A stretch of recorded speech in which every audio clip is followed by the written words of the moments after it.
Thomas Alva Edison is well known for introducing the phonograph, the motion picture camera, and the first incandescent light bulb. But his most startling invention was plans for a spirit phone that could contact people living in the afterlife.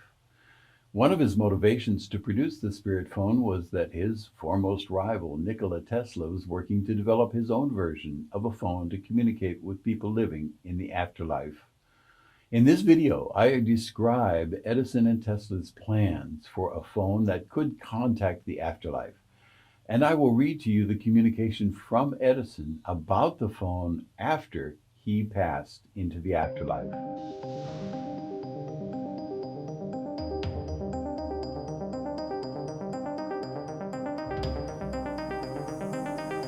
Hello, I'm Dr. R. Craig Hogan, President of the Afterlife Research and Education Institute and Seek Reality Online.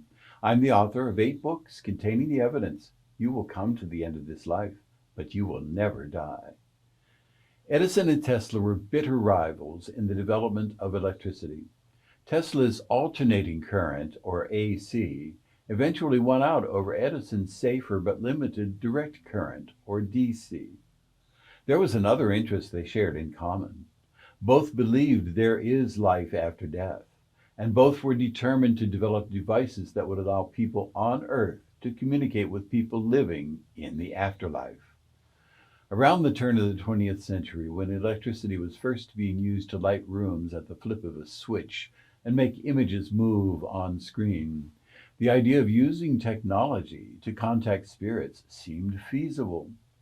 Tesla considered this possibility while experimenting with a crystal radio powered by electromagnetic waves in 1901. The signals he picked up one night were so unnerving that his scientific mind couldn't help but think of spirits.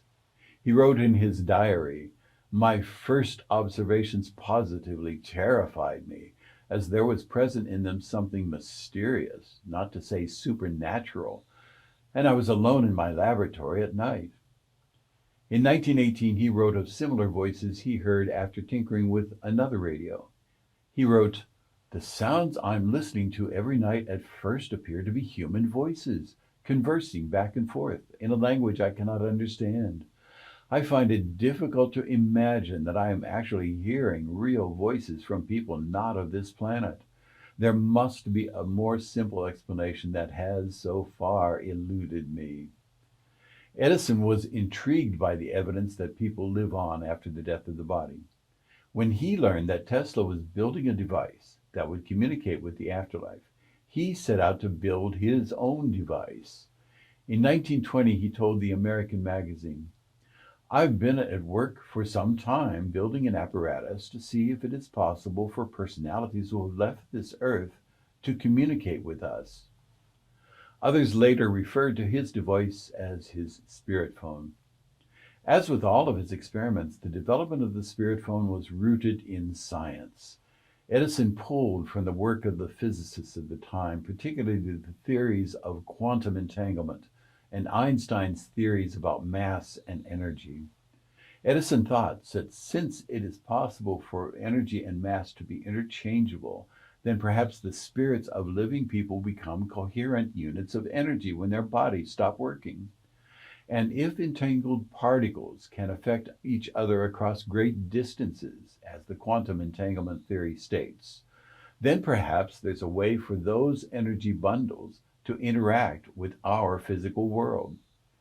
According to the authors of Edison versus Tesla, the battle over their last invention, Edison put a prototype of his spirit phone invention to the test in 1920.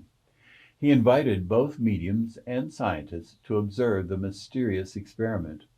They saw a projector-like machine set out on a workbench that emitted a thin beam of light onto a photoelectric cell.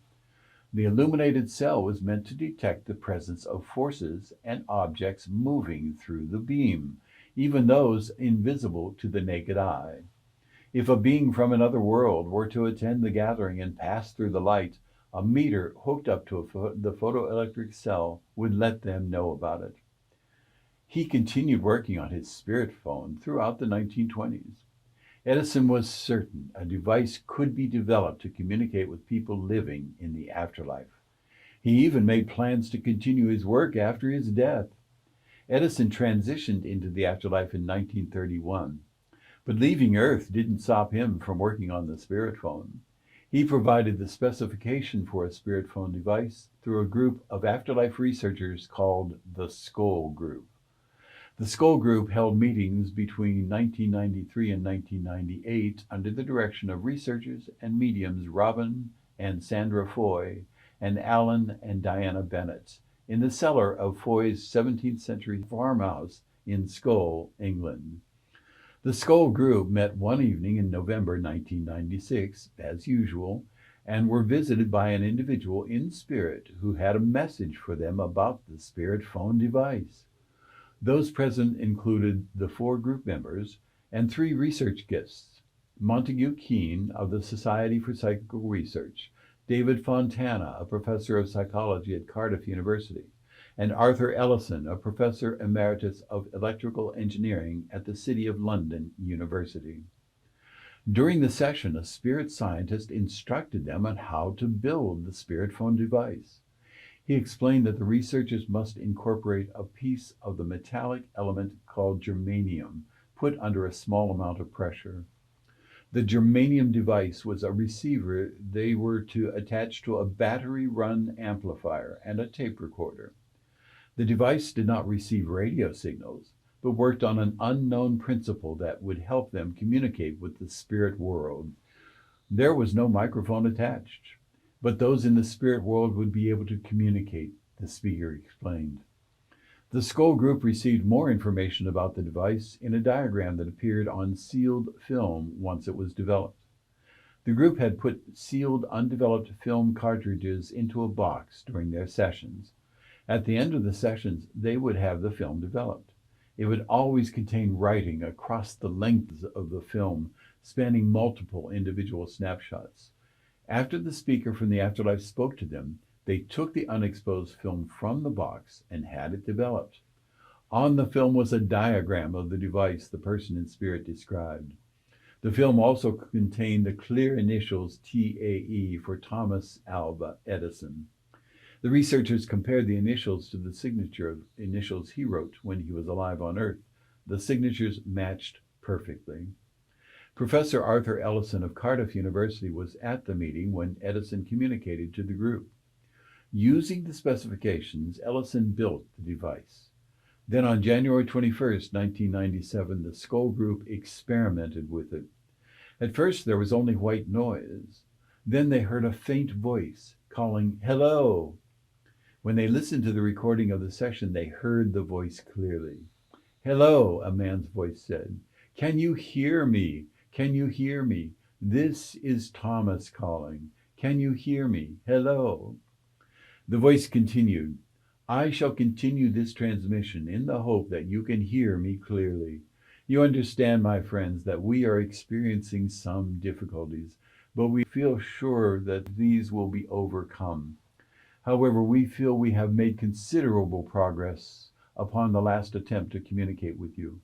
We have for some time been involved in an experimental communication system, and it is this system that we are using now. It is hoped that in the future, this system will enable us to communicate with those distant dimensions. And if all goes according to plan, you will be part of these experiments. I shall repeat myself and say, I do hope that you can hear this communication. We will stay here a little longer. Please be alert." After a short pause, the voice continued, becoming clearer. "Sometime in the near future, there will be many attempts made to communicate with you in this way. There are many people here who feel as I do that this work is of utmost importance to humankind, and therefore are willing to put their hearts into these experiments.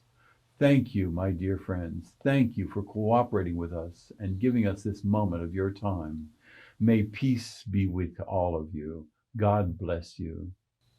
The communication ended after approximately 20 minutes.